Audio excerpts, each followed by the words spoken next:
All right, everybody, very warm welcome. Good to have you all. Let's take a minute just to settle in. Let go of any busyness of the day, tiredness of the day. Just settle in.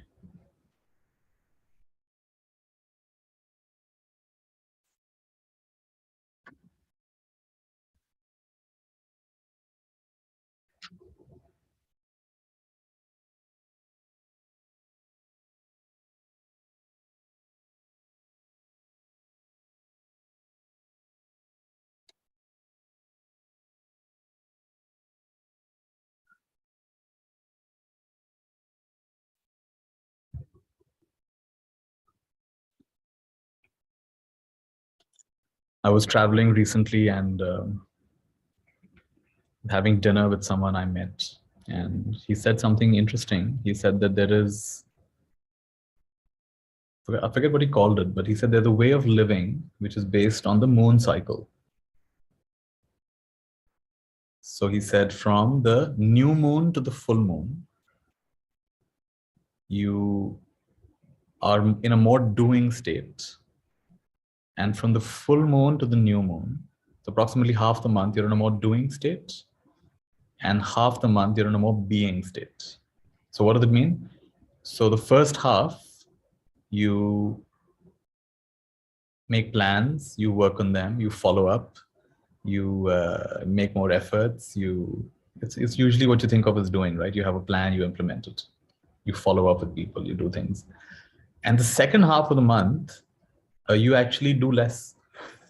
There's also great power in doing less. Have you noticed some of your best ideas come when you're a little bit more spacious? So maybe relax a bit more. Don't push so much. Don't follow up so much. Don't expect very quick responses from people. Don't be so tight. Don't be so type A personality, like they say. So I found that a very interesting concept. He said he's been doing it for the last several months and he's getting good results. So I just thought I'd share it with everybody. I don't know how many of us will actually do it, but it's just a nice, interesting way of thinking. Poonam, anything you want to say? Did you raise your hand, Poonam? Oh, you can't unmute. Wait, let me help you. Why can't you unmute? Yeah, try now.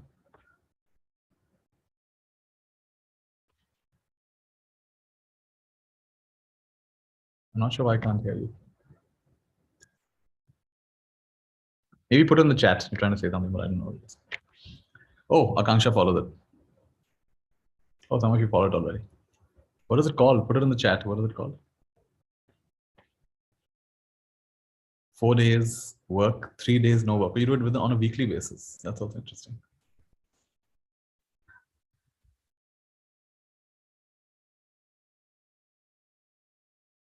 It naturally happens. Hormonal.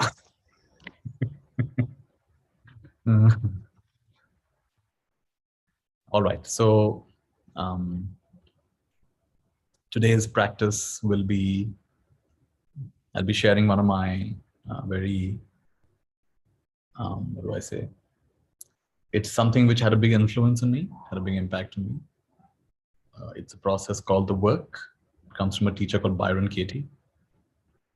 And the first thing I'll say about this is when I first came across it, I wasn't impressed. I didn't like it. I didn't even like the teacher too much. Sometimes, have you ever happened that you sometimes have a big no to something? Like, no, don't like, don't want. That's what happened to me the first time I came across it. But I'm grateful that I didn't completely dismiss it based on that initial no. I found the process too intellectual and I found her to be a little pretentious. So later on, I think it was a few years later when I revisited it. And I happened to be in the US at the time. I wasn't doing so much, a little bit more spacious. They're talking about the waxing and the waning on the moon. So it was more of a waning phase that I wasn't doing so much. I had more time. So I revisited it. And this time it really gripped me. And I could see what Katie was talking about. I really got it in a way. And more than I got it, it got me. So the work is a process of questioning your own thinking. Self-inquiry. And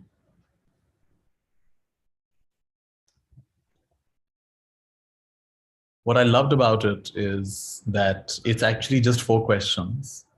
And then you can do what's called a turnaround. I'll explain in a bit what it means. It's not coming up with any theory about anything. It's just making you question what you're believing. And I found it very liberating once I got into it. So a little bit about Byron Katie, and then the rest of the time we'll be practicing the work.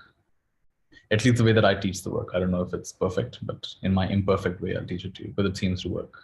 The work seems to work for me, at least. A lady called Byron Katie was living in the US, still lives in the US, living somewhere in California at the time. She's living in a small town, a small desert town. And she was quite depressed and agoraphobic. You know what agoraphobia is? Agoraphobia is fear of crowds, fear of crowded places, basically fear of meeting a lot of people. So it got so bad. I think she was depressed over a 15-year period or something like that. And I might be a few years here and there, but it's quite a long time she was depressed. And it got so bad that there were times when she wouldn't come out of her room for days. And at one point, she even stopped brushing her teeth. She said, what's the point? You can imagine, right? I think most of us have had at least a small taste of the darker states of life. So you can imagine when that extends for so long. So in her case, she felt that no one really cared. No one really listened to her. She would get her money from some rental properties she had. So she did not have a proper job or anything. She was at home. Middle class American citizen. And she began to get addicted to various substances and things. And then if I know the story correctly, then one day she was watching a TV, and on TV in America, they have these commercials. This commercial came saying, come to this fat farm. Fat farm. What's a fat farm? Fat farm is a place you go to lose weight. It's a very nice, wonderful place. Come spend a month or 2 with us. We make you lose weight. She said, that's what I need. I need to lose weight. If I lose weight, everything will be fine. But it was quite expensive. So she called up her insurance company and said, can you cover this? Can I go to the fat farm? They said, sorry, we don't cover something like that. But if you have an addiction, we can help you go. We can actually cover that. So that gave her the idea to go for it, because she knew she was addicted to various things. So they put her into what's called a halfway house. And she's staying in this halfway house. First of all, she doesn't like it, because she's made a very deep practice of not liking people, not liking things, not liking family members, not even liking herself. She hated herself the most. So because she's fighting with everyone in the halfway house, they give her the worst room in the halfway house, which is the attic. She has to stay on the top. And as she's staying in the attic, she hates herself so much. She wouldn't let herself sleep on the bed. She made herself sleep on the floor. You can imagine the level of self-loathing. And the story goes that she woke up one morning, a sensation on her foot. There was a cockroach on her foot. And instead of getting upset, most of us will get upset with the cockroach in my foot. It was a moment of clarity, which she recognized. It's not the cockroach on the foot. It's the thought. There's a cockroach on my foot. That's what creates suffering. So in that moment, there was a very clear understanding that suffering is not caused by life. It's caused by my thoughts about life. We could even stop the call here. It's a very profound thing I've just said. If you just get this much, stress is not caused by the events of your life. It's caused by your thoughts about the events of your life.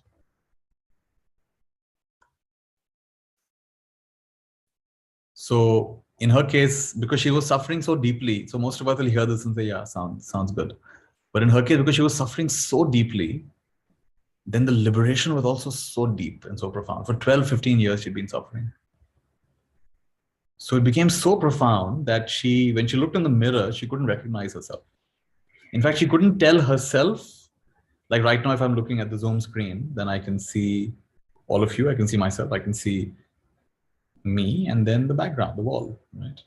But in her case, she couldn't distinguish herself from the background. Now imagine that level of no thinking, where in a reflection you can't tell what's me and what's the background. She just went silent. The brain just went silent. So it took her actually a while to even relearn basic things. She had this experience of oneness, and a profound change had happened in her. Nobody could quite understand what had happened, but she had basically she wasn't suffering the way she used to. She would go out into there was a desert, right? Desert town. She'd go out into the desert. I think there's a story that she once went out into the desert for 9 days. Just sat in the desert for 9 days. Came back. She felt so one with everything that she would sometimes walk into a neighbor's house and just sleep on the couch. Because she forgot that this is my house. That you might almost think it's a kind of mental illness, actually. It's bordering on mental illness. But it's like, in her case, she just lost the sense of this is mine, that is yours. She said, yeah, any house is there, just go and sleep. When she'd fly on a plane, she recounted later that, just any passenger sitting next to her, she'd just hold their hand and fall asleep. The person like, who are you? What are you doing? Right? She didn't have this sense of this is a stranger. I can't do that. Right? Of course, she had to relearn all of those things. So one remarkable thing happened.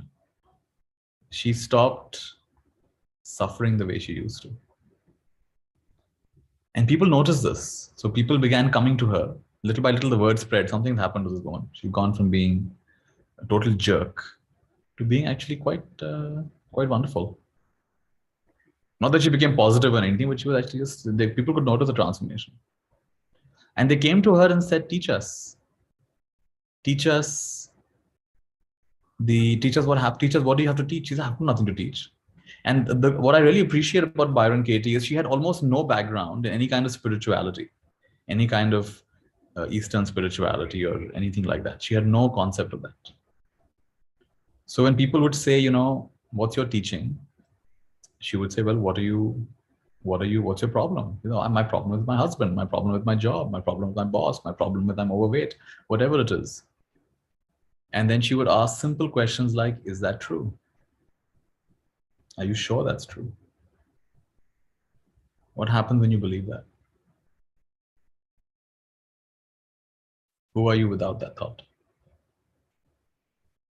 So little by little, through the process of interacting with people, it began to emerge that her insight could be encapsulated into these 4 questions. So what are the 4 questions? Is it true? Are you absolutely sure it's true? What happens when you believe that thought? And who are you without that story? Who are you without that thought? 4 questions. And then a little bit more, the turnaround will come to that. But so one fun instance is that when people would ring her doorbell, sometimes these spiritual types would show up and they'd ring the doorbell and she wouldn't know who it is. And they'd say, Namaste. And she didn't know the word Namaste because she had no background in spirituality. So she heard the words, no mistake, no mistake. Come on in. No mistake. How these people are so wise? No mistake. Come on in. Wouldn't know why that comes in no mistake. Yeah, no mistake. Come on in. I like that translation of namaste. Namaste means no mistake. No mistake. So that's all. She just began talking to people like this. And the reason she called this process the work, there's a reason for it, why it's called the work. Because that moment of the cockroach climbing on her foot, where she had a big breakthrough, it didn't finish there. We shouldn't feel that, oh, she had this one moment, it was done. No. She said it took me 1 year to stabilize it. We'll come to examples, Uma, in a minute. It took her 1 year to stabilize it. And she said, in that 1 year, I had to experience every stressful thought of humanity. One great way to teach, I was wondering once, how do you teach the work to children? So I found a YouTube video and the teacher had found a very beautiful way of doing it. So the teacher had 2 chart papers. On one chart paper, he drew a big circle and roughly made it look like a globe, planet Earth. On another chart paper, he drew the outline of a human being. right? So 2 chart papers. And then he gave post-it notes to the children in the class. And these are quite young kids, maybe class 4 or 5.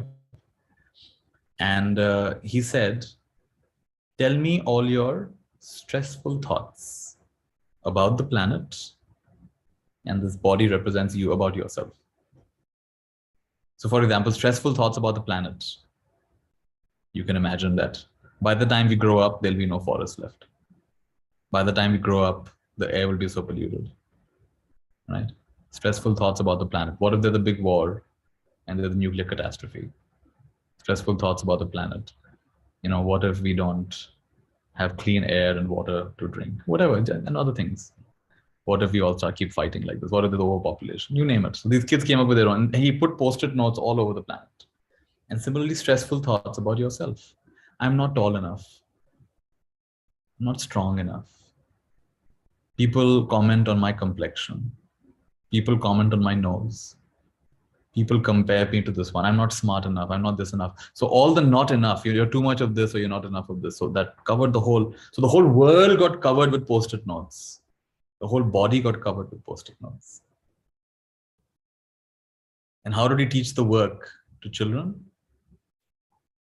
So he took any one post-it note. So for example, you know, there'll be no forest by the time I grow up. Is that true? Yeah, I think it's true. Are you absolutely sure it's true? By the way, there's no wrong answer to any of these questions, right? So that you could say, yeah, I'm absolutely sure. You could say, I'm actually not absolutely sure. I do feel it's quite likely. What happens when you believe the thought that by the time you grow up, there'll be no forests? Feel really sad. I feel the previous generations have not been kind to us. I feel very angry. I feel that even now, no one's making any efforts to improve the situation while we know how bad it is. You feel sad, you feel angry, you feel disappointed. And who are you without this thought that there'll be no forest when you grow up? Then I feel quite okay. I feel quite normal. I can enjoy today's day. I can look at the trees around me and the people around me. That's interesting. So he pulled out one post-it note. So like this, over the period of an hour, he questioned all those post-it notes and he peeled off all the post-it notes about the world and about themselves. Can you imagine what a nice, beautiful visual way of seeing so many post-it notes, how many judgments had been put on the planet, and how many, this is just 2 things. There can be many more aspects of life, but this is just 2 things, the world and yourself. And one by one, he peeled out all the post-it notes. If you were in that class, how would you feel? The world is just the world. And I'm just me. And everything else is extra. It's not a problem until you believe it.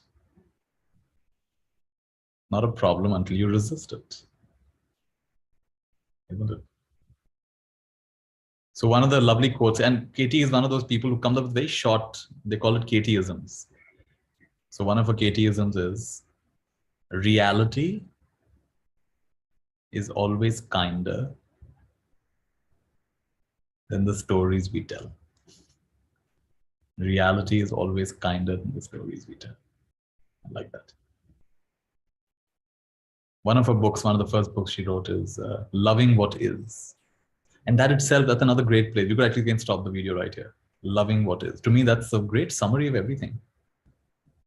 Loving what is. Loving what is. Loving what? Loving what? Loving what is. So right now, if you're tired at the end of the day, for in India, it's the end of the day.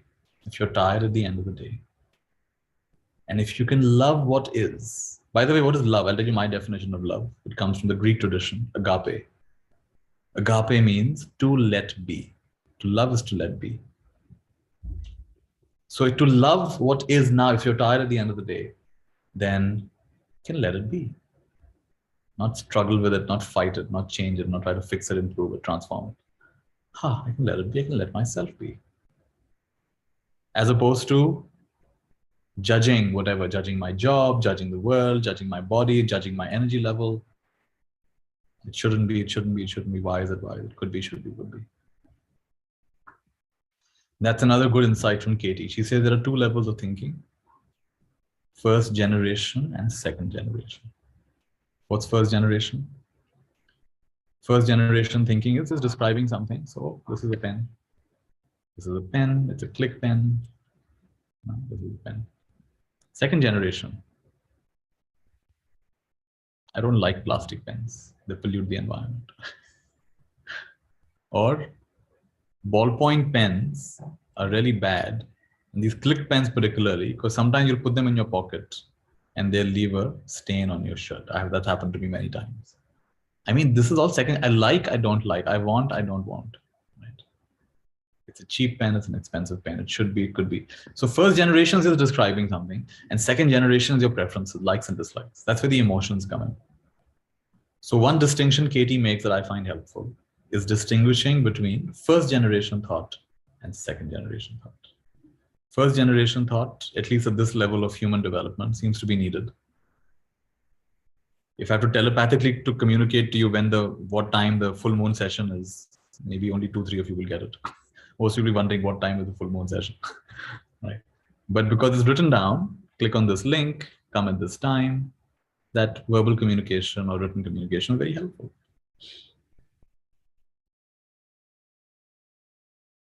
How do I get from point A to point B?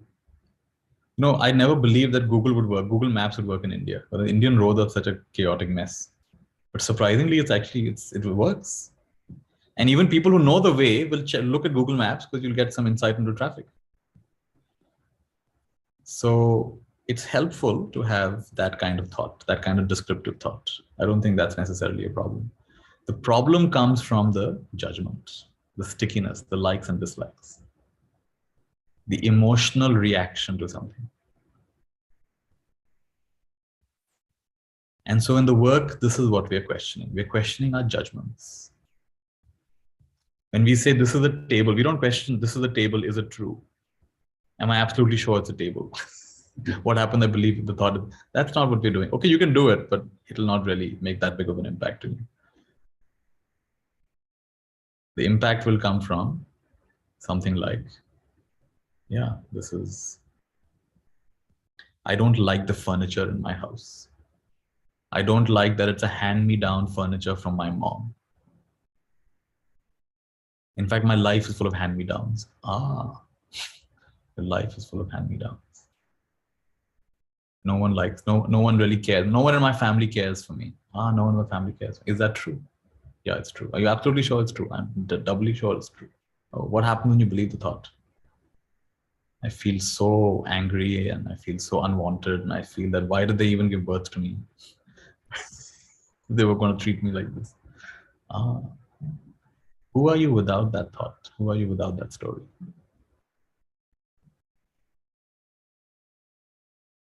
No, then I just am.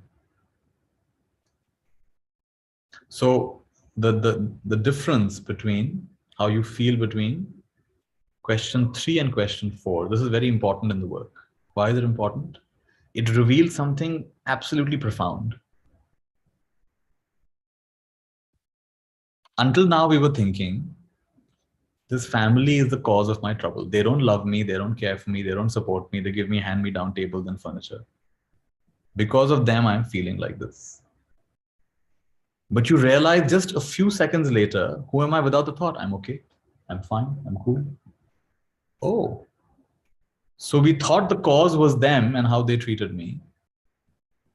But turns out the cause is my way of thinking. Because when I thought a particular way, I suffered. And without that way of thinking, I'm just fine. This is tremendous. Internal cause and effect. Until now, I thought it's because of them.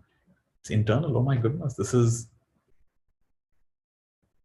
is both very challenging to hear and also very, very empowering at the same time. Why is it challenging to hear that? Really, you mean I'm only been doing this to myself? That's not good. No one likes to hear that. By the way, we are not here to make you wrong. In fact, before she even asked these 4 questions, she asked the question, do you want to know the truth? I like that question. Do you want? And someone said, I don't want to know the truth. Yeah, then there's no point going further. The work is an inquiry into what is true. If you're not interested in the truth, if you're interested in your story about the truth, then there's no need to come to the work.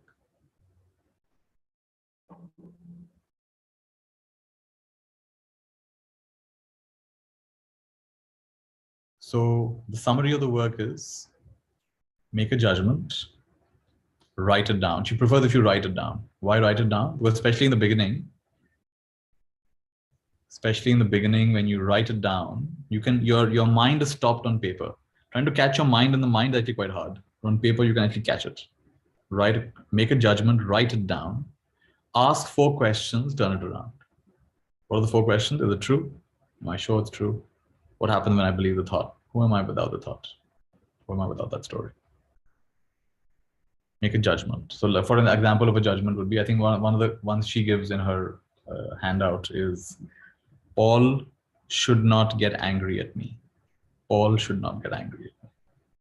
So write down, Paul should not get angry at me.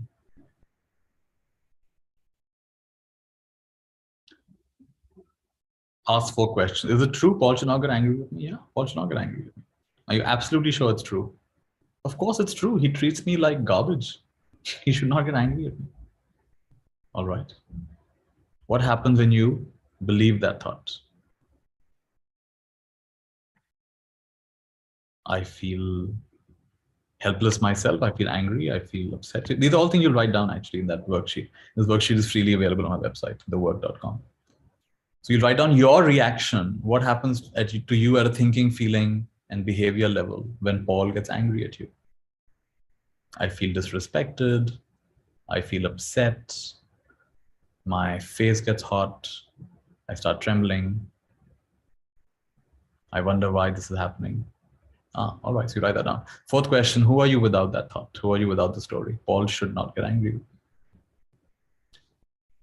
And the way I like to ask it sometimes, this is my version, is I like to say, suppose this thought is just not available to you.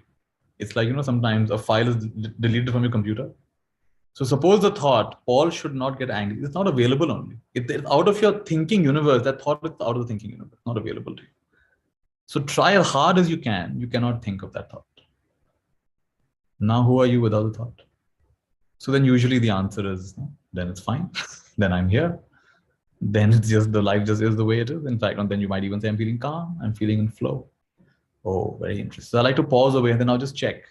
With the thought, angry, depressed, helpless, desperate, you name it, agitated. Without the thought, calm, peaceful, just normal. So is it really Paul that's bugging you? Because Paul's not even here right now. Paul may be in the other room or in another city right now. Is it really Paul that's the cause of your misery? Or is it your thought that's the cause of your misery? So very brilliant definition of suffering by Byron Katie. What is suffering according to Byron Katie? Arguing with reality. Want to suffer? Argue with reality. In fact, she has a nice way of saying it. When you argue with reality, what does it mean to argue with reality? It shouldn't be like this. Oh, really? It shouldn't be. It should be, could be. This is all arguing with reality. I shouldn't, I could, I shouldn't. So her version is, when you argue with reality, you lose only 100% of the time. Not 99%, only 100% of the time. Another way my teacher Ajahn Brahm used to say this is he's like, some people will spend their life searching for a sweet chili. And you keep biting, you burnt your mouth. You bit it, you burnt your mouth. You bit it, you burnt your mouth. But there must be one sweet chili. So now your whole life you burn your mouth. In fact, this morning some of us were discussing about hope. And there was a psychologist in our group, and she said, Nitya, we were talking about how hope is made such a big, wonderful virtue. But actually, hope and depression are 2 ends of the same stick. What is depression? You lose hope. No hope left. Hopeless is depressed. Hopeful is the opposite. You cannot pick up a stick from one end without picking up the other end. So the psychologist in our group, she said, Nitya, it's so true. All my clients, I find that they are hoping against hope. Hoping against hope for something. Usually it is husband will change. Wife will change. Or husband should change. Let's change the husband.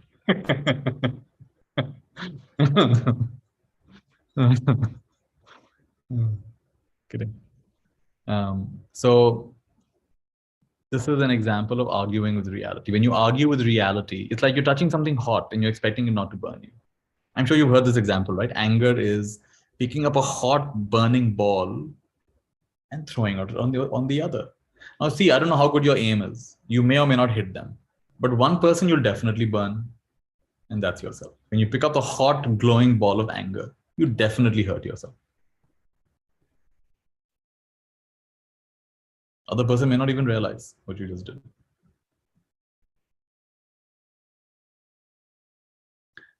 And then turn it around. Make a judgment. Make a judgment. Write it down. Ask 4 questions. Turn it around. What is turn it around? You will look at the same thought from different perspectives. It is like I like to call it mental yoga.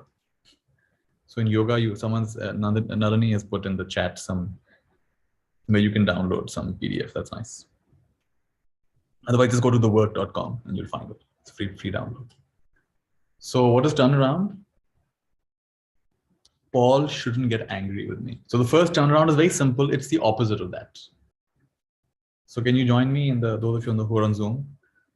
What is the opposite of Paul shouldn't get angry at me? Write it down in the chat. Let's see if you. Okay, it's quite simple. What's the opposite of Paul shouldn't get angry with me? Paul should get angry with me. That's one example. Paul should love me. I shouldn't make Paul angry. Paul should, I'm going to like my sense of humor. Paul should apologize.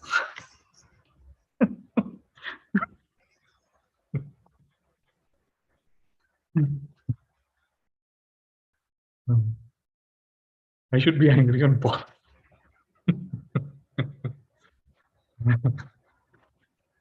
Yeah, so they're all correct. But the answer is, for the first turnaround, it's simply the pure opposite of the first, which is Paul should not get angry with me. It becomes Paul should get angry with me. That's the actual one for the first one.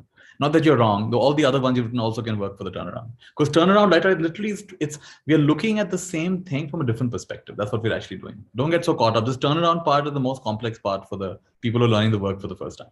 What is the turnaround? You're just looking at it from a different perspective. And she gives you 3 examples, but there are many more you can do, right? So now you find 3 reasons why Paul should get angry at you. So there could be many reasons. Like, for example, Paul is an angry person. So he gets angry at everybody, not only at me. If you see the cat crossing the road, he shouts at the cat also. Poor cat is crossing the road. So Paul is just generally an angry person. So Paul should get angry, but that's what Paul does. Paul gets angry. Another reason could be, well, I've also become an expert at pushing Paul's buttons. I also know what's going on. I also do the same thing, even though he's told me 100 times. I saw this funny, there was a little cartoon thing. The husband breaks the cup in the kitchen. So the wife enters the kitchen and she says, break the cup, break all the cups, break the whole kitchen, break the whole house. Next scene, wife breaks the cup. Next thought, who put the cup here?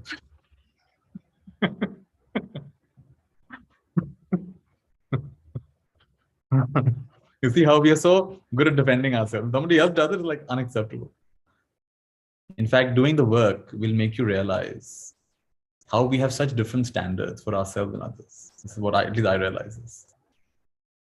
We have such good reasons when we do something. When somebody else does it, like, no, unacceptable. And in fact, in my life, it's become like a mirror now. I find it very hard to judge someone.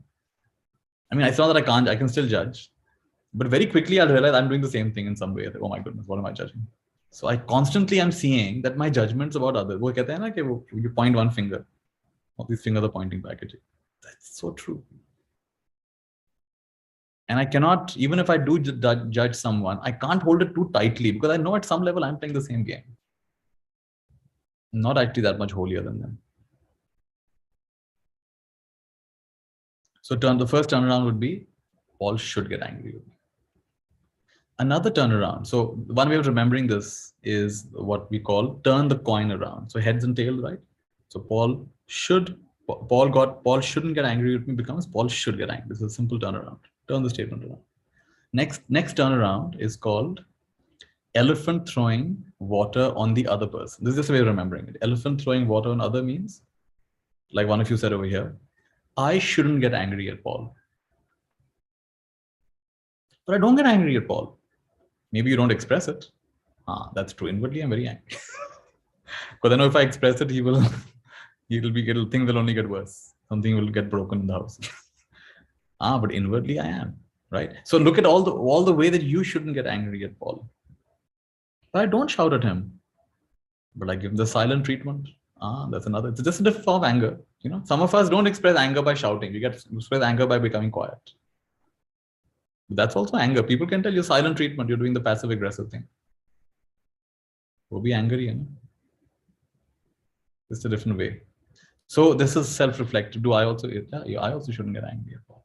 Maybe I have some pent-up anger. Maybe I don't. Okay, in his case, he gets angry in one huge explosion.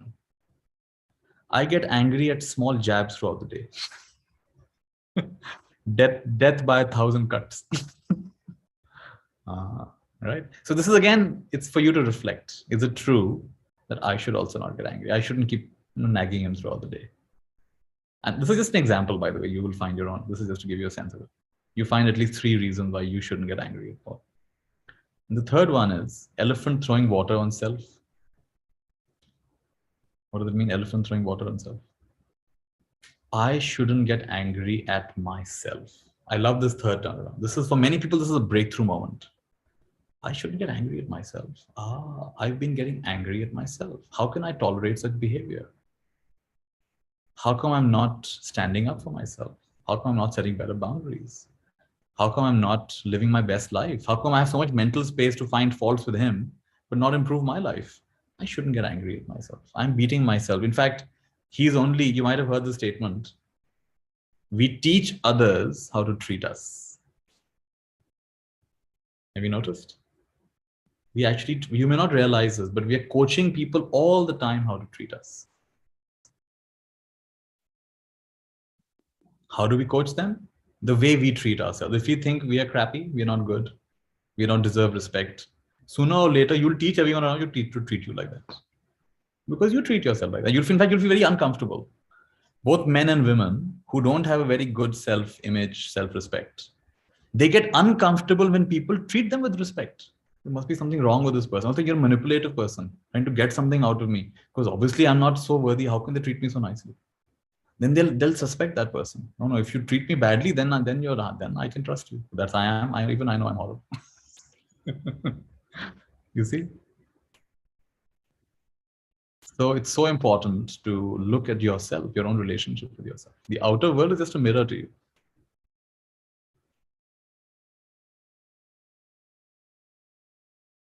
So we teach others how to treat us. So whether you're doing the same thing to yourself. And again, you'll find 2-3 reasons for that.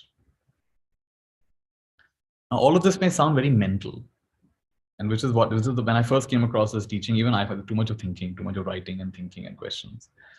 But actually, it's not so much about coming up with examples and mental. It's more about noticing how this is also known as the danger of a single story. The danger, you can actually write that down if you have notes. The danger of a single story. For example, the story of your family, your childhood. And of course, it's true. Whatever you think or you write down, of course, that's true.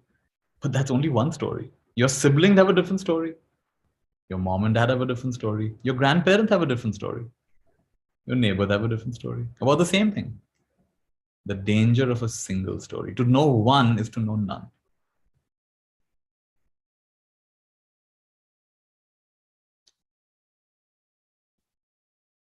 I wish history was taught in this way. History, the way it's currently taught, is just brainwashing. Isn't it true that history can be seen from many perspectives? From the perspective of the conqueror, from the perspective of the conquered, from the perspective of the ordinary person. 1,000 perspectives. There's no one narrative that's the correct narrative. On TV, these news channels, there's shouting match going on. Each one's trying to say my story, the right story. Yeah, right. But there is some truth to your story and some truth to that story. And there are 100 other stories that don't even get a chance to come on the channel. Like, for example, a simple one, I believe, I don't know if it'll ever happen. Maybe it'll happen a few centuries from now. But I believe children should have a right to vote on important decisions that are made in this country. Why is that? Because they're going to live with the consequences, not you and I. What we're doing to our forests and our mountains and our rivers, you and I will not live to see the consequences. Our children will live to see the consequences. So why should they not have a right, a vote in this? Or they're too young, they don't understand. Or you think everybody else understands? You think anybody above 18 understands? They're all been brainwashed. Who understands? Right? That's a little example. So the danger of a single story, what is really going on over here is what happens when you believe that thought? What happens when you believe the thought? And can you see it from a different perspective?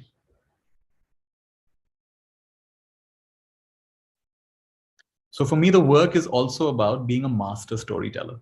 One of the things I've become better at with the work is, so I would say it like this, not only telling a better story, but knowing it's all a story.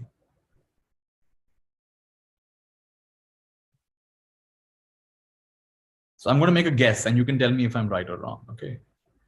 And the guess is this, that in your life, you suffer the most when you forget that what you're thinking is just a story. In your life, you suffer the most when you forget that what you're thinking is just a story. Story about how families should be, stories about how you should look, stories about how much money you should have. One of the fun things about money, Katie says that, you will always have as much money as you have. You will always have as much money. Now you can argue with it, no, but I should have more and I'm so qualified and people my age, but you will always have as much money as you have. Now you can be upset with that. You can be happy with that, but you will always have as much money as you have. What a simple but profound thing. In India, to motivate children to study, padho sadak pe aa jao. You don't study, you'll be out on the street, chaukidar ban jao. You'll be a watchman, right? But actually think about it. It's very lively on the street. Have you ever been on the street? Street is a very lively place, right? Lots of fun things are happening. People look at the homes, they're all glued to the TV, all hypnotized by the TV. But on the streets, interesting thing, the conversations are happening, people are moving and bustling. Sky is open, birds are chirping, dogs are coming to say hello. I mean, it's all right. It's not so bad. Every day on the street is a unique day. In your home, it's the same old day. You may not even remember Monday mein kya hua, Tuesday or kya. On the street, every day is a remarkable day. Unforgettable experiences happen on the street. What's so bad? What's so bad with being on the street? I'm a little bit lucky in this way because I lived for 6 years without money. I became a monk for a while. So for 6 years, literally the monks are actually called also bhikshus, going with a little bowl, and bhikkhus or bhikshus. And we didn't use any money. We had one set of clothes. And we actually trained ourselves to sleep in the open. So I trained myself to sleep with no mattress, nothing, just sleeping on the ground. And it takes a little practice, but very soon you start enjoying it. In fact, when I traveled to the US, after 5 years of being a monk, I was still a monk at the time, when I traveled to the US, sometimes people would put me up in their home. US mattresses are so soft. If you've ever been to the US, so soft. In fact, people who come from the US, they have difficulty sleeping in India. We don't have that softness in the mattress. But for me, I was not able to sleep on those mattresses. So I'd pretend to sleep, then everyone left me, I'd go and sleep on the ground. This mattress is too soft. Because I got used to sleeping on the ground.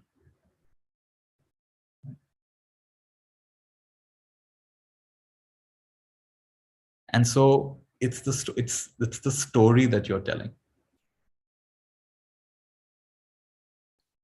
The quality of your life is the quality of the stories you tell.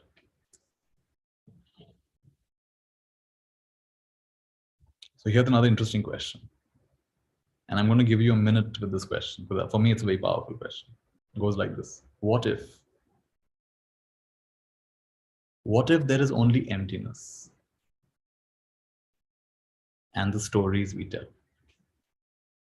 There is only emptiness. What if there is only emptiness and the stories we tell? Just stay with that for a minute. Even if it didn't make too much sense, to stay with it. What if there is only emptiness and the stories we tell?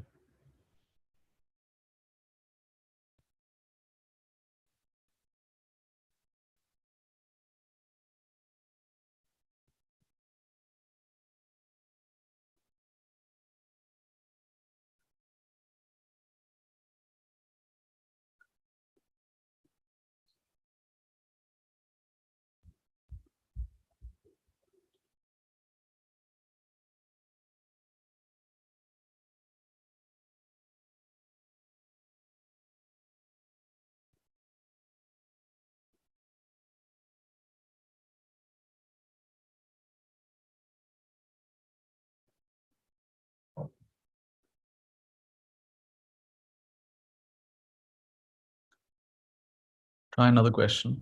Who am I without all my painful stories? Who am I without all my painful stories? Let's try that for a minute.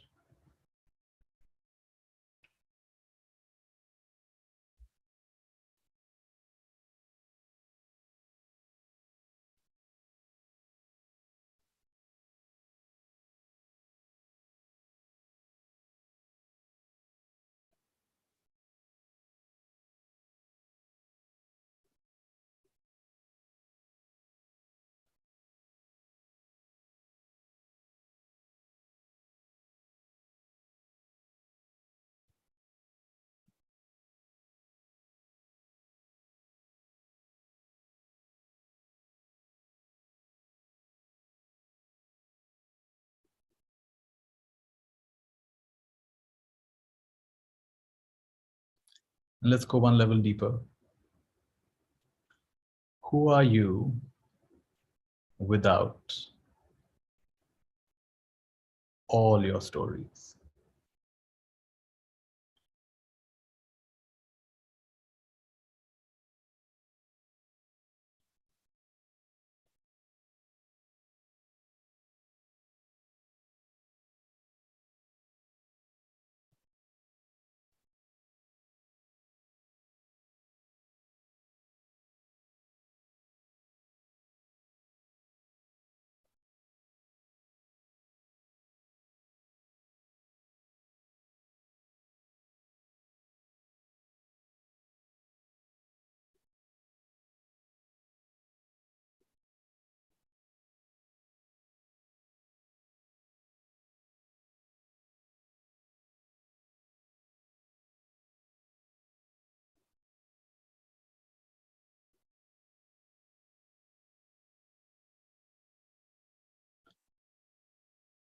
Who are you without all your stories?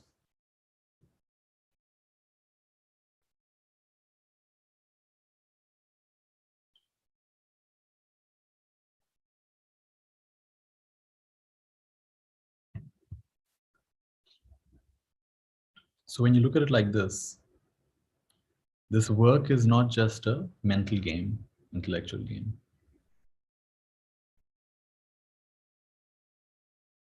It has the power to really set us free. Set us free from what? Set us free from arguing with reality. I like this quote by Katie. She says, I don't do this work because I'm a spiritual person. I do this work Because it hurts when I argue with reality. It's really as simple as that. It hurts. Nothing wrong in hurting. You're welcome to hurt. You can hurt your whole life. You don't have to. You're not unspiritual or a bad person if you're hurting. It's just hurting. That's all it is. Another nice thing she said, like often people come to her and say, this is not normal. This behavior is not normal. I shouldn't be doing this. And then her response is, yeah, but it's normal for you. It's normal for you, right?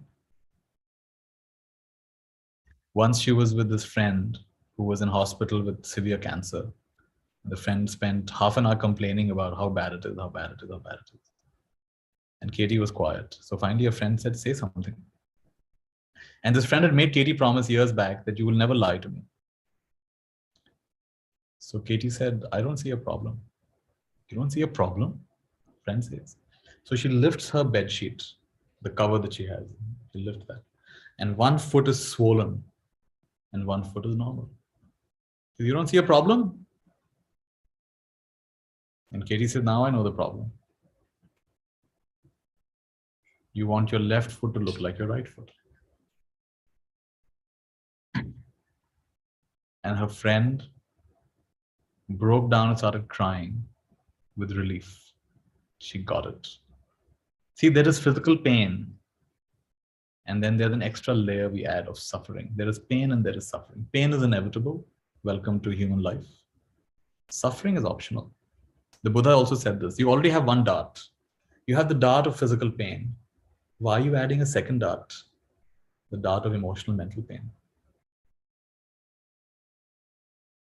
So I like to say pain is bearable and suffering is unbearable. Pain is bearable. How do I know pain is bearable? You know, these TV shows, Animal Planet and whatever, where you see this tiger chasing some animal and cheetah chasing them, and they're biting into them, climbing to them. And from our perspective, oh my goodness, how ghastly, being eaten alive. But it turns out, when it actually, and some of you may have noticed this, in that moment, the brain secretes certain, whatever they call hormones or whatever, brain chemicals. And you go into a state of shock. What's the state of shock? You actually get numb. You don't feel anything. Like I had a friend who, there was a car accident and he broke his toes. He got out of the car. He didn't even realize he'd broken his toes. He didn't feel anything. It was half an hour later, the pain hit him. Oh, I've broken my toes. He didn't realize it. There was no pain because the body went into shock. The system goes into shock. It's like a natural painkiller. So pain is bearable. Suffering is unbearable. Because suffering is imaginary. Shouldn't be, couldn't be, wouldn't be. And some of you will still argue, no, pain is unbearable. It's unbearable because you're standing outside of it. What is pain? What is pain a call for? It's not. What is when something when a child is crying loudly? What is the child saying? Come and give me attention.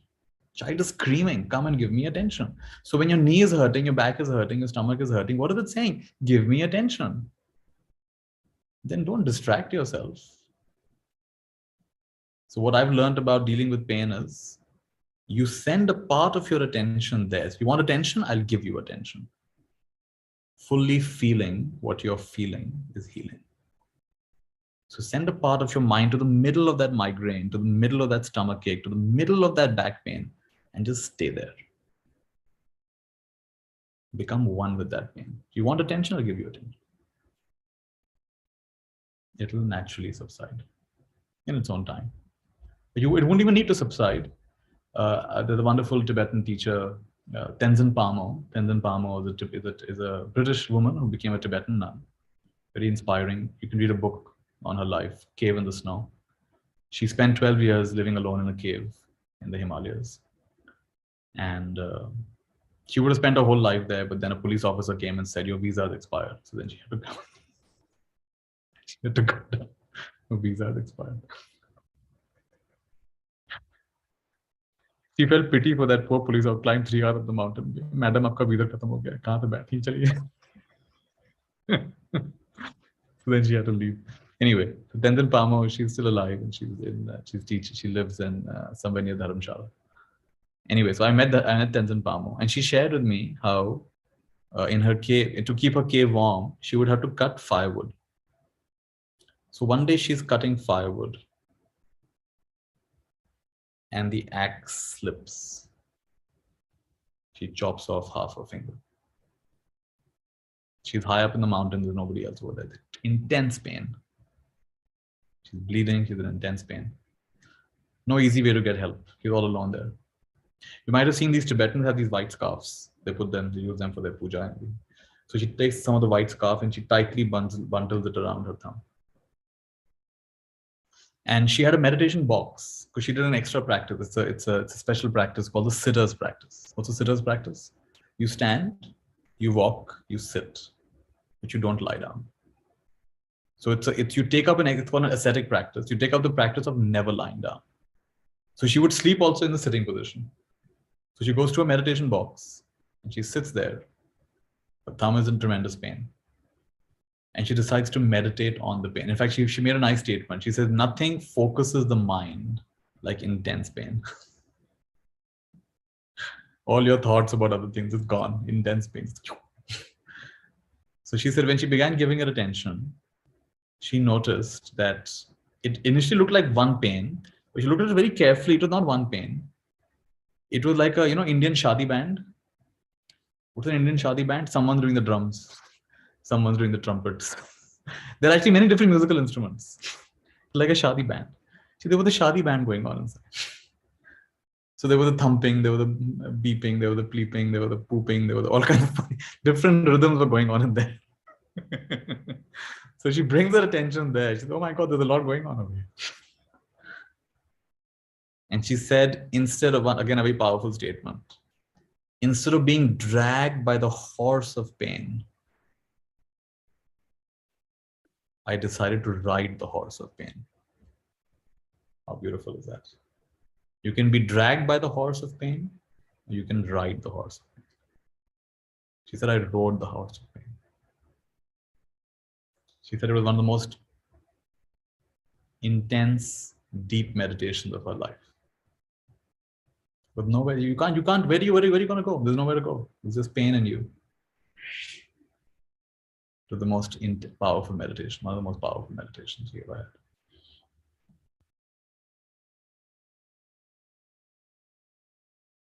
Suffering is optional.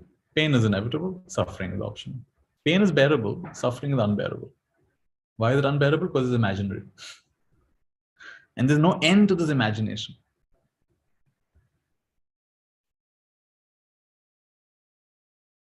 Like people who've had panic attacks. I've never had a panic attack, but people who've had panic attacks, they say it feels like an army is marching towards you. You're all alone.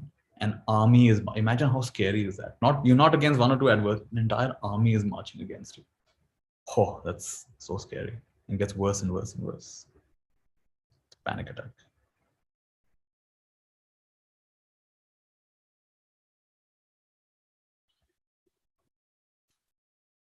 So coming back to the work, make a judgment, write it down. And I would say in the beginning, make judgments with simple statements like should and shouldn't. That's a little bit easier to work with in the beginning, right?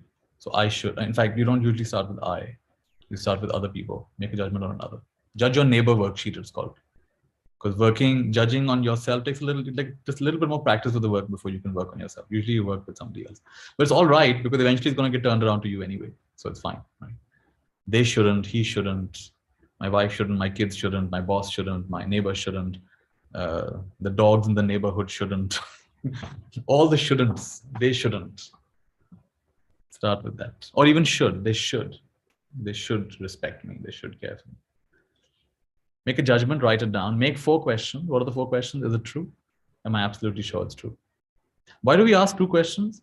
The absolutely sure it's true slows you down a bit. Otherwise, of course it's true. Come on. Like, why are you wasting my time? Slow down. You're absolutely sure it's true. Second chance to look at it. Don't be so quick. Like I said, the answer could be yes or no. If the first one is already no, you don't go to the second one. Paul shouldn't be angry, shouldn't be so angry. Is it true? No, it's not true. Then no need to ask, are you absolutely sure it's true? Then you go straight to the third question. What happens when you believe that thought? Who are you without the thought? And now you turn it around in various ways. So, coin turned around. Paul should be angry at me. Elephant throwing water on the other. I shouldn't be angry at Paul. Elephant throwing water on self. I shouldn't be angry at myself. And then there are three optional statements which come after this, which I like to include because it really helps for me. What are the three optional statements? I'm willing. First one is I'm willing. So how would it go? I'm willing for Paul to be angry at me. Why are you willing for Paul to be angry? Because that's the reality. Paul does get angry at me.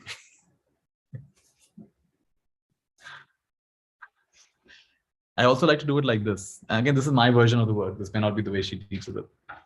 I like to ask, Paul shouldn't be angry at me so that, I like to say so that, in the beginning I'll ask, so that I can be peaceful, so that I can, live a good life, so that I can have mental peace, or whatever statement you come up with, whatever the so that should be. Then I'll bring that last, that so that towards the end. I'll say, okay, so I'm willing for Paul to be angry with me and be peaceful anyway. This comes to another concept of Katie. Katie said there are three businesses. What are the three businesses? It's not consulting, law, and medicine. Three businesses are my business, your business, and God's business. What's my business? What I think, say, and do is my business. What you think and say and do is your business, their business. Even if it's your child, it's still their business. And everything else is God's business. Who lives and dies, and the color of the sky, and how long your nose is, and everything. That's God's business. What all the things that are beyond our control is, we call that God's business. And by the way, God in Katie's work is simply reality. In her work is reality. To be, how do you know? How does it go?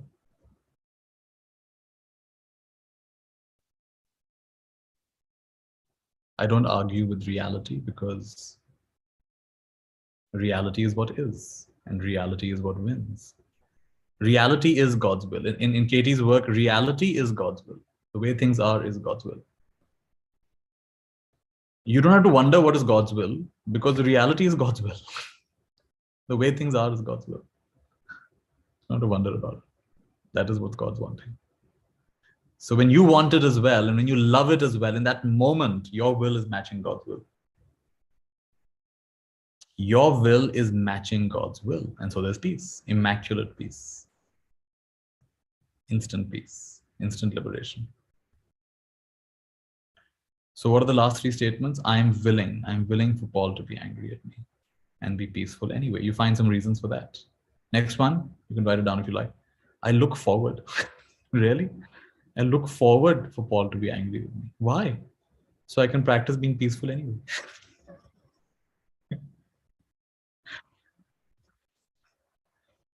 They do this thing in psychology where they'll make you imagine the person is angry at you, but their voice is changed to a cartoon voice. So now they're shouting, but you're hearing Donald Duck's voice. Like, you find it quite hilarious, actually. Or you can frame it like this, that, at this point, this is the only way this person knows how to connect. Shouting, screaming, whatever. This is the only way at this time. This is the only way they know how to connect. If they knew better, they would do better. And the third one is, I can't wait. This is a really fun one. I can't wait for Paul to be angry at me. And to be peaceful anyway. And for each of these, you give a few reasons. So that is the way that this is the full version. I don't always do the full version, but the full version is make a judgment, write it down, ask for, I don't even always write. If I'm talking to someone, I'll just make them talk with me. Otherwise, if you're on your own, you can write it down. Make a judgment, write it down, ask 4 questions, turn it around. And there can be more turnarounds than those 3 turnarounds I gave you. You can try more. Basically, just do mental yoga with it. Ask, can I see this from a different perspective? And is that also true? Is that also true? Is that also true? Like the Buddha says, if you knew someone's full story, it would be impossible for you to be upset with them. It will be impossible for you to get angry. Isn't that true? If you knew someone's full story, of course, and if you take one little pocket and say, oh, they cut me off in traffic. Yeah, but what is the reason they cut you off in traffic? If you know the full story behind that, maybe they're racing to hospital, maybe they're, who knows what's happening in their life. And if you know the full story, it would be impossible for you to judge anyone, get angry at anyone, get upset at anyone. Just like we have good reasons for what we do, they also have reasons. Turn it around, and then you can ask these 3 extra questions at the end if you like. What are the 3 questions? It's more like statements. I am willing for dash and feel this anyway. I can't wait. I look forward to dash anyway, feel peaceful anyway, or whatever. And I can't wait for dash. Should we do an example? Anybody wants to volunteer? Raise your hand. You should know it's being recorded on YouTube. So if only raise your hand if you're okay to be recorded and be live. And I'll go with someone who has their video on, so it's more interesting. So anyone who wants to can raise their hand, and I'll unmute you, and we'll have a conversation. So someone raise their hand and check, please. Yeah, Purnima. All right. So Purnima, let me unmute you. And you can. All right, how you doing? Long time. Yeah, long time. Can you hear me? I can hear you, yes. Thank you for volunteering. Yeah. So let's do the work, Purnima. Yes. Come up with a judgment, especially about someone or something else. Can I do it with myself? I've done it. I've done some work before. Yeah. For the benefit of others, we'll not do the one. I know you want to. It's better do it on somebody else first. And we'll okay, live. On live. On live, all right. So what's the judgment? There's nothing to look forward in the life. So the judgment is there should be something to look forward to in life. Yeah. Yeah. There should be something to look forward to in life. And let me also ask you, so that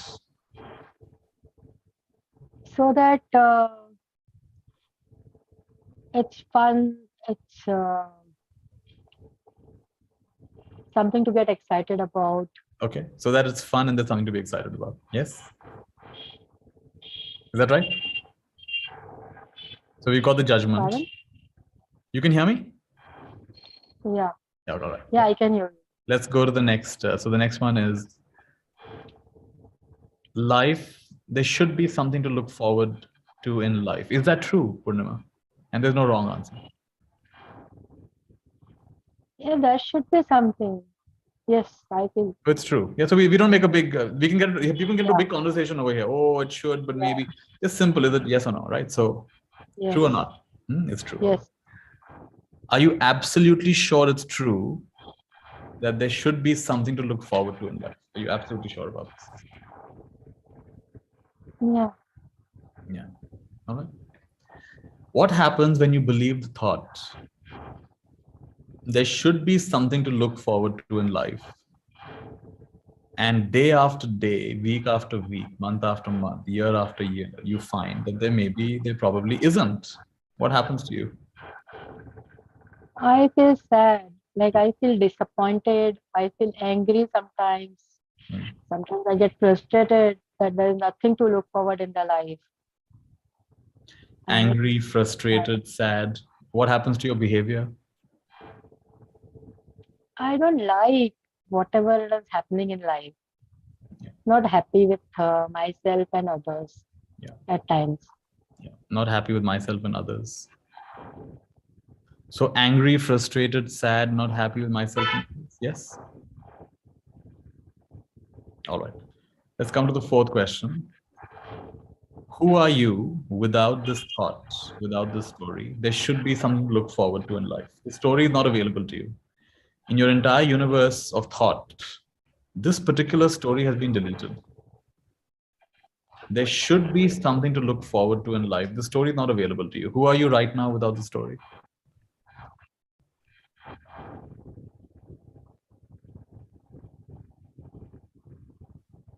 I'm okay. I'm fine. Feeling okay and fine? Yeah. How are you physically without this thought? At a physical level, this thought is absent. Who are you? How are you physically feeling without this thought? I'm peaceful in a way. You're peaceful. You're okay, you're fine, you're peaceful. So now notice, come back to the third question. With the thought, angry, frustrated, disappointed, you used a few more words, right? Without the thought, I'm okay, I'm at peace. So this is very important. This is internal cause and effect. Until now, we were believing life should be meaningful, joyful, purposeful.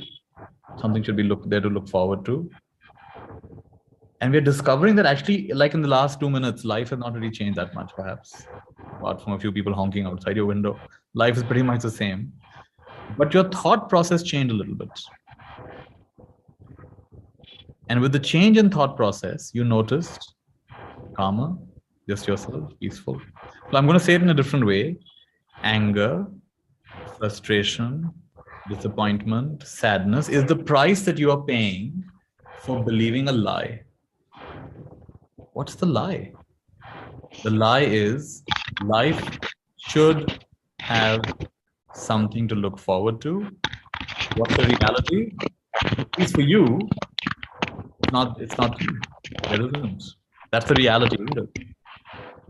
And what's happening is instead of there's a lot of sound. Purnima, just keep your mic stable.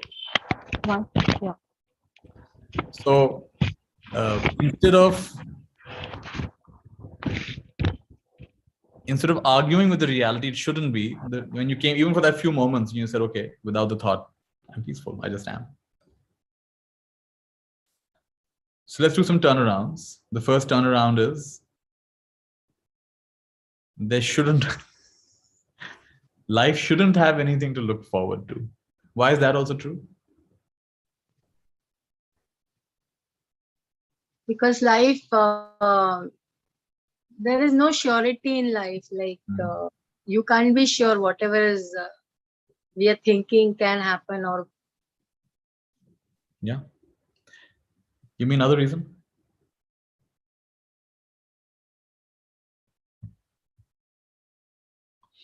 Life is not predictable. And while people are listening, they can also give reasons in the chat if they want. What are the other reasons why it's true? There's nothing to look forward to. But you, Purnima, don't look at the chat. You just talk to me. So go ahead. So what are the other reasons? Life is not predictable. We can't predict the things. It has its own ways. Yeah. Give me another reason.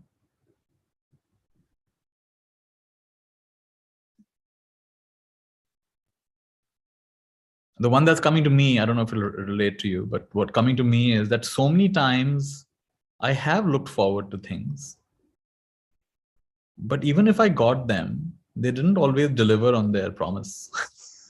True. They promised to be so amazing and so fantastic, but usually it was like a bit of a okay, it wasn't all that awesome beyond a point. And then we're back to the grind of looking for the next thing to look forward to. That's something that came to me. All right. Or maybe I can use life surprises, whatever it gives. Yeah.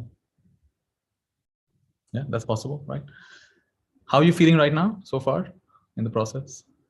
Yeah, I'm getting relaxed. All right, let's continue. So let's do another turnaround. You framed it as life should have something to look forward to. So let's do another turnaround. I should look forward to life. Is that true in some way? Yeah, I mean, Yes. So give me some examples of that. I should look forward to life.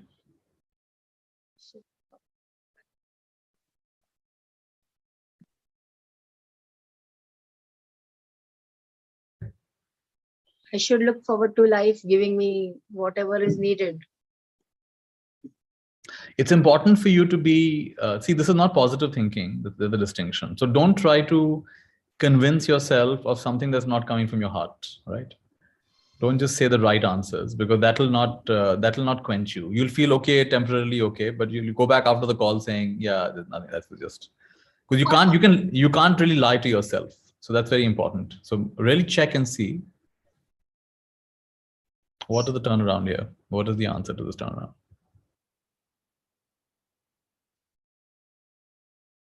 Life.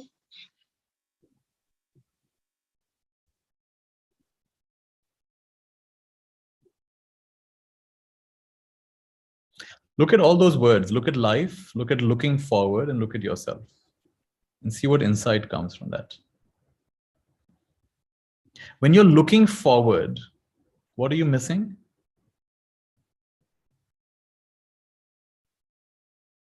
Something unexpected. So in other words, you already have a set idea of what should happen. What else are you missing when you're looking forward?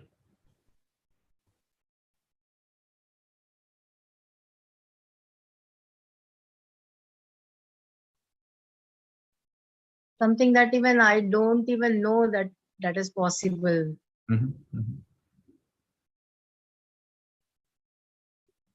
So in a way, looking forward seems to, in a way, put you into a box, right? That I know this will happen. And first of all, I hope this will happen. Then it may or may not happen.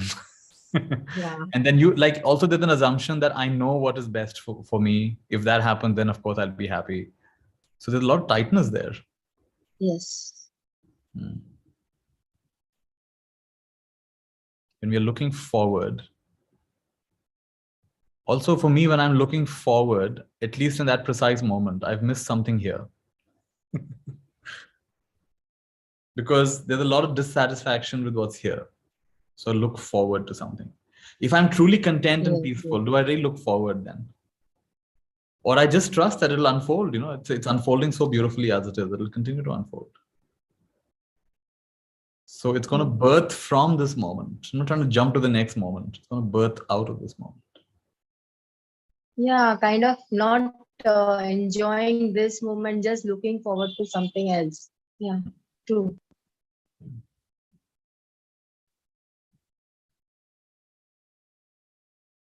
Try another turnaround.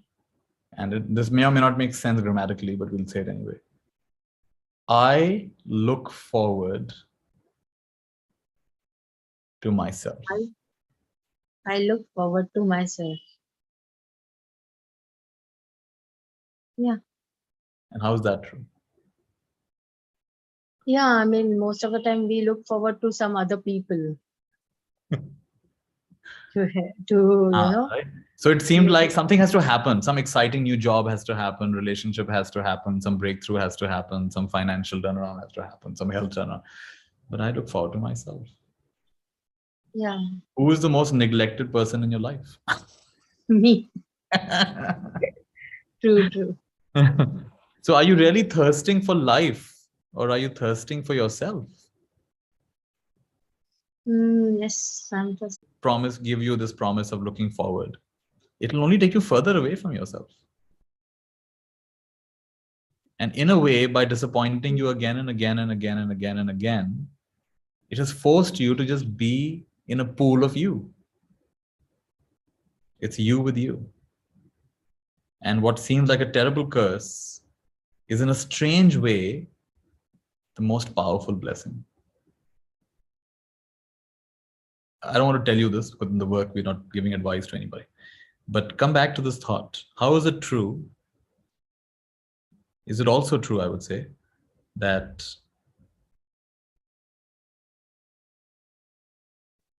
you can look forward to yourself? Just stay with that statement, actually. I should look forward to myself. What is the impact of that statement on you? Or even take out the word should. I can look forward to myself. Yes. What happens to you physiologically at a body level when you hear the statement? I should look forward to myself.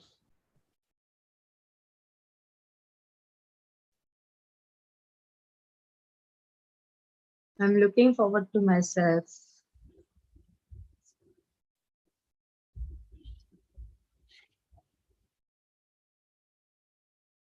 Yes, feeling kind of content.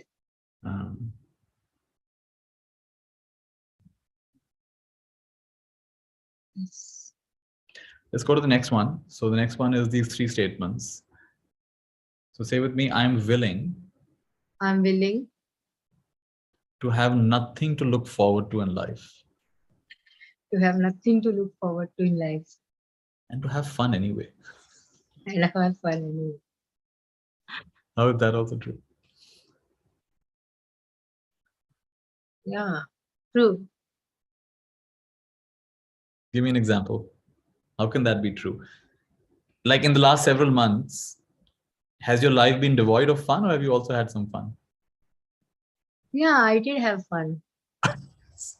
Even though there was, Even there's nothing to look forward to. You can still have fun. So if you can do it once, you can do it again, right? Yes, yes. Try another one. I'll say with me, I look forward. I look forward. For nothing to look forward to. For nothing to look forward. And to still have fun and enjoy. And to still have fun and enjoy. How does that feel?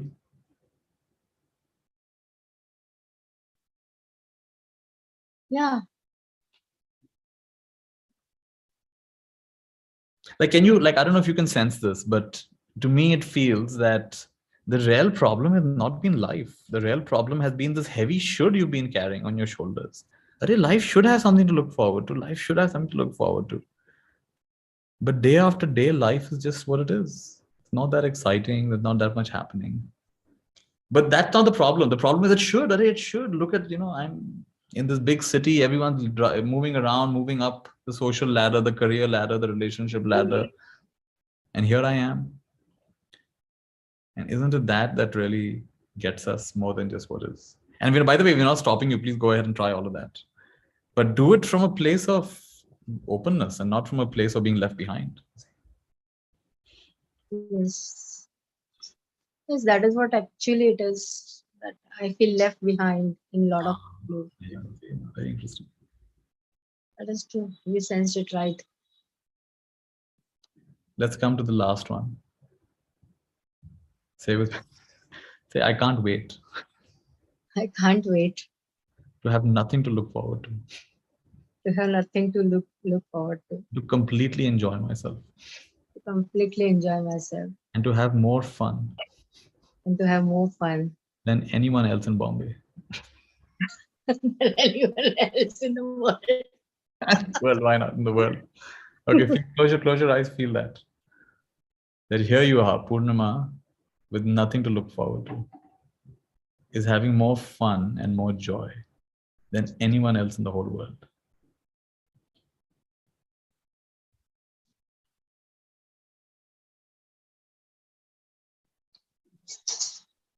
Yes, it is possible. Yes. Yes. It's possible.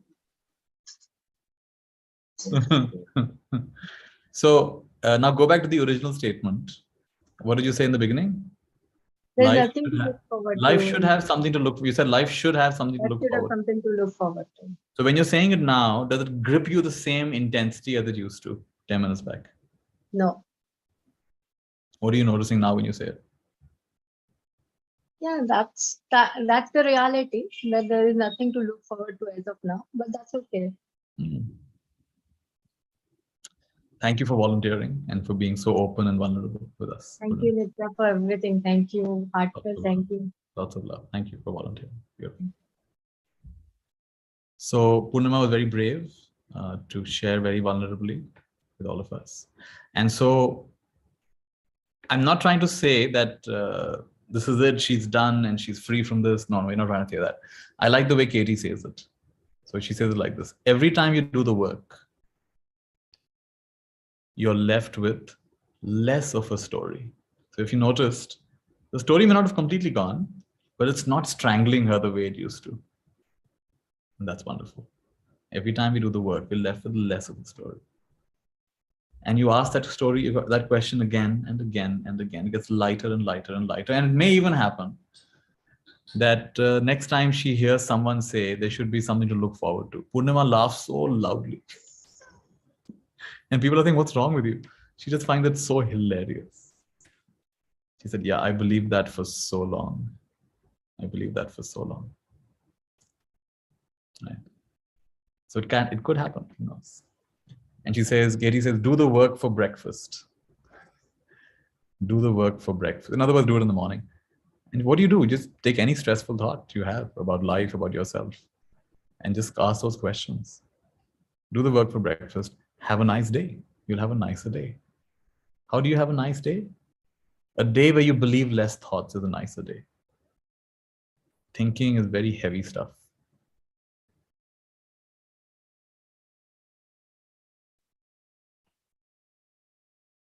Mostly inaccurate neurodrama, M-I-N-D, mind, mostly inaccurate neurodrama. So you question your thinking, you question your mind, you interrogate your thinking.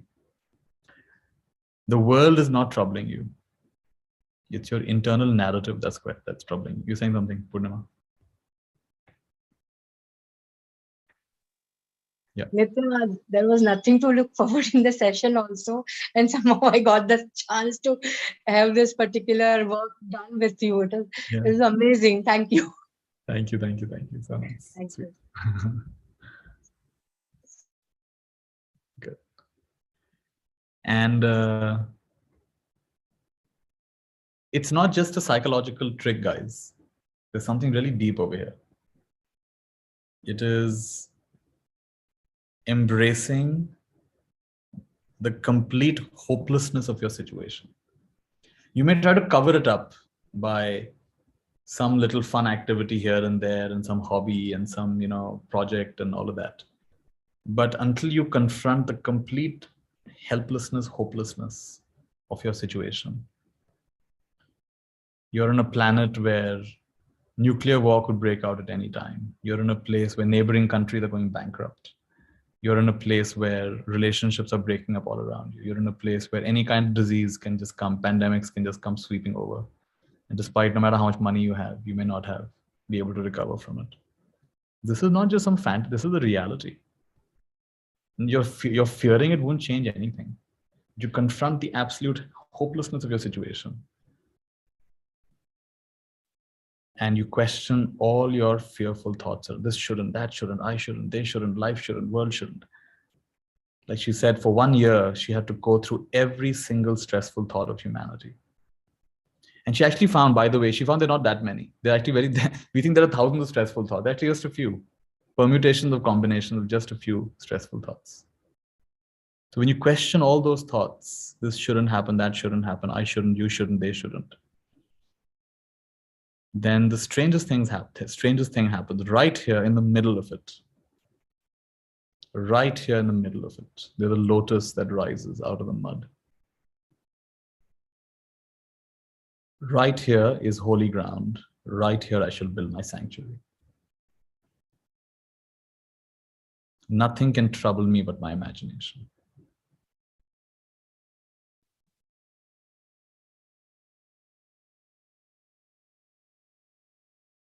So you're awake within the dream. You're awake to the dream.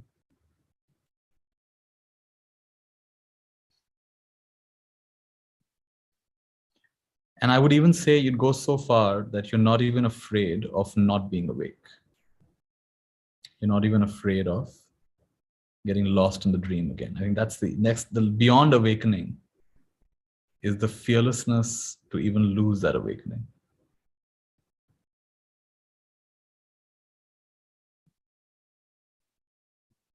That's really amazing.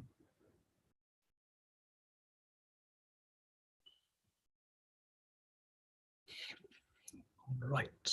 So this is what I wanted to share today. Would anyone like to ask something or say something before we end? Did you get a sense of the work? I would recommend, if you like today's teaching, then you should look up Byron Katie on YouTube. She's really brilliant. There are lots and lots of videos. B-Y-R-O-N, Byron, K-A-T-I-E. Also her website, thework.com. And I can also say how I use it. I actually don't, on myself, I don't actually go through all those questions and all those steps. I usually just come to very simple questions like, is it true? Can I be sure it's true? Who am I without the story? For me, I just have a few favorite questions, right? What am I believing right now? This is another nice quote of hers. She says, you want to say it with me? It's powerful. Say it with me. Stress is an invitation to question what we are thinking. So for example, if the fire alarm goes off, it's an invitation to check. Is there a fire in the building? Is there a fire somewhere in the house? So that fire alarm is an invitation, go check. Doorbell is an invitation, go open the, who's on the door, go check. Don't just keep listening to the doorbell. That's not going to do anything. The pressure cooker CT, you know, the whistler's pressure, go look, the food is ready or not. How many CTs are done? So it's an invitation. Stress is an invitation to question what we are thinking. I like to say physical pain is telling me, don't do that, it hurts. Don't do that, it hurts. Don't sit like that, don't walk like that, don't turn like that, don't touch that, it hurts. Emotional pain is saying, don't believe that it hurts. Don't believe that it hurts. It's a lie. Don't believe that it hurts. How do I know it's a lie? Because when I believe it, it hurts. Reality is kinder than the stories you tell. There's the danger of a single story.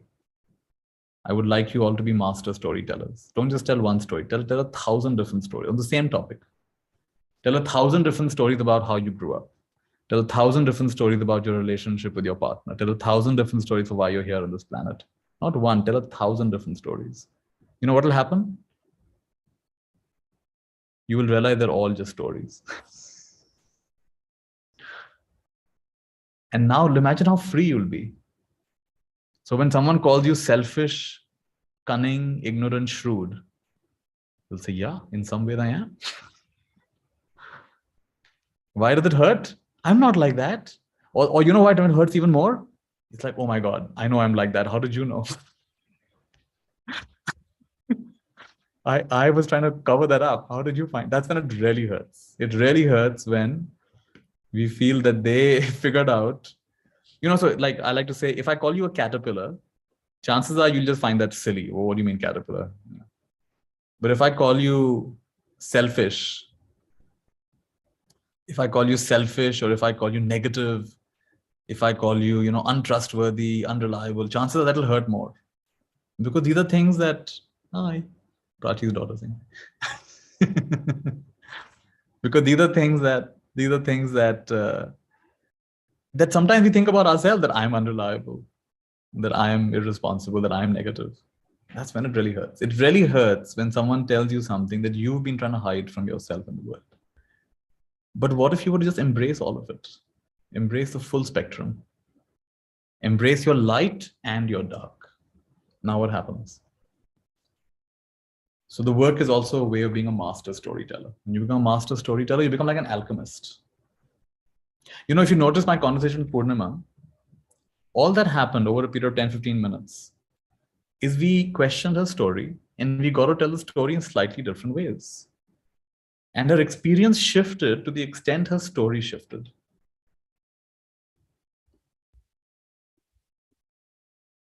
Yeah.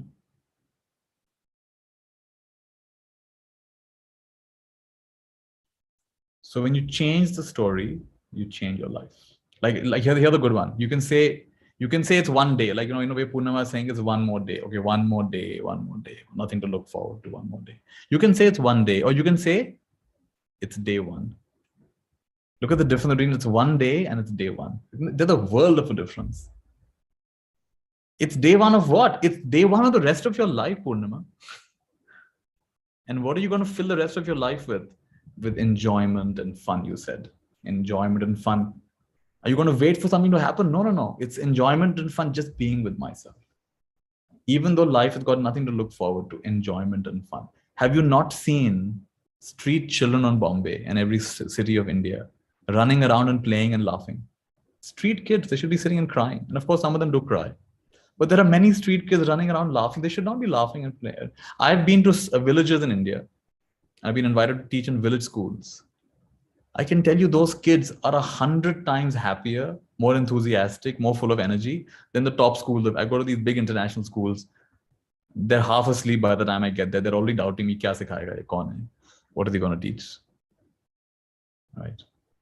And I find a dead energy in those schools. They're like all gone. Then they have the energy of 35-year-olds. These 15-year-olds have an energy of, I've seen the world, I've done it all, I've been there, done that. International travel ho gaya, sab kuch kha liya, done it, tried to be in there, done that.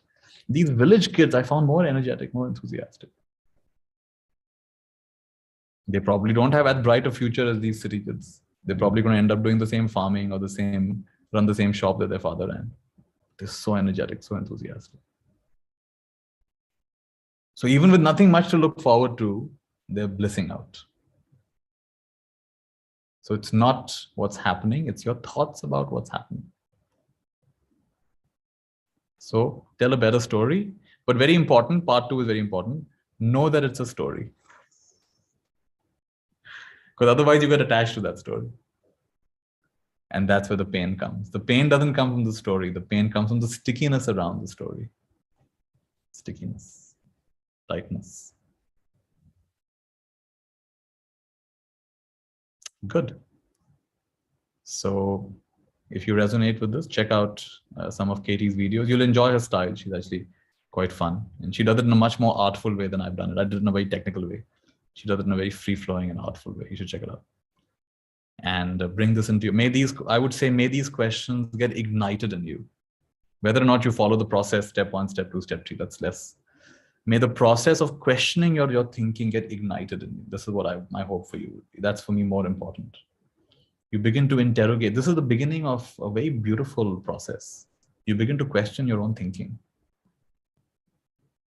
How much trouble our unquestioned thoughts have brought us? Have they not brought you more trouble than anybody else in your life? All the people put together, have your own unquestioned thoughts not brought you more trouble? If you're honest, you will have to admit it's true. Then instead of spending the rest of your life trying to change this and that and the rest of the world, look here, look at the beginning place. And let's clean that up. When that cleans up, everything else is very entertaining.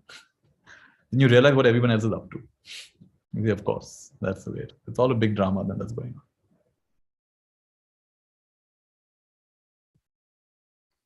And then we can have great fun. Once we all come to this place, we can have great fun poking each other. And you'll poke me, Nitya, that's just a story. Yeah, that's a story. You'll see, we'll catch each other getting stuck here and there, and we'll poke each other. What a great way to live your life, poking each other out of our stories, noticing where we are getting stuck on our stories. We will enjoy teasing each other and waking up from our stories. Beautiful. Minute of silence.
Take a deep breath.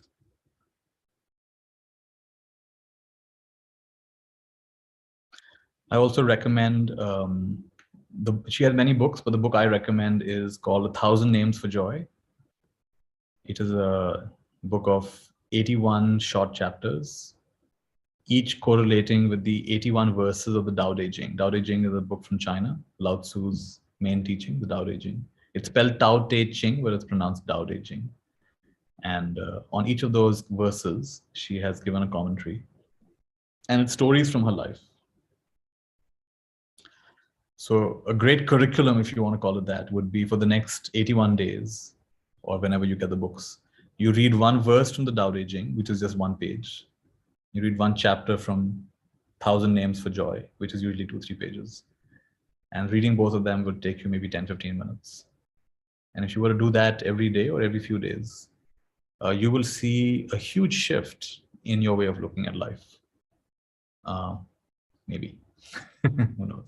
But for me, it happened. And it really gave me a deeper appreciation of what this is about.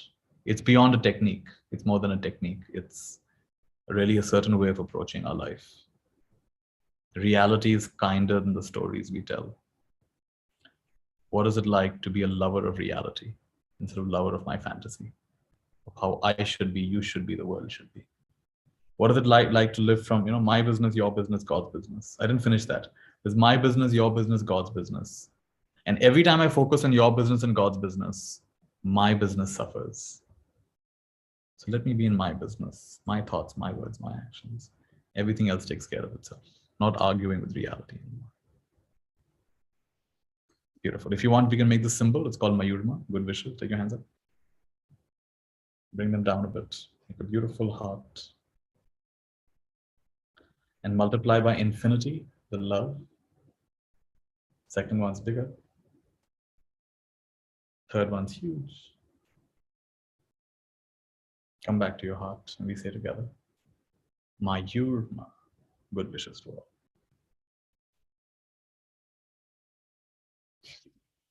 All right, everyone. I'll allow you to unmute and say goodbye. Thank you, Nitya. Good night. Thank you. Bye. Thank you so much, Nitya. Thank Thank you. Good you. night. Thank you so much. Bye-bye. Thank you, Nitya. Thank God bless everyone. you. Thank you. Thank you. Bye.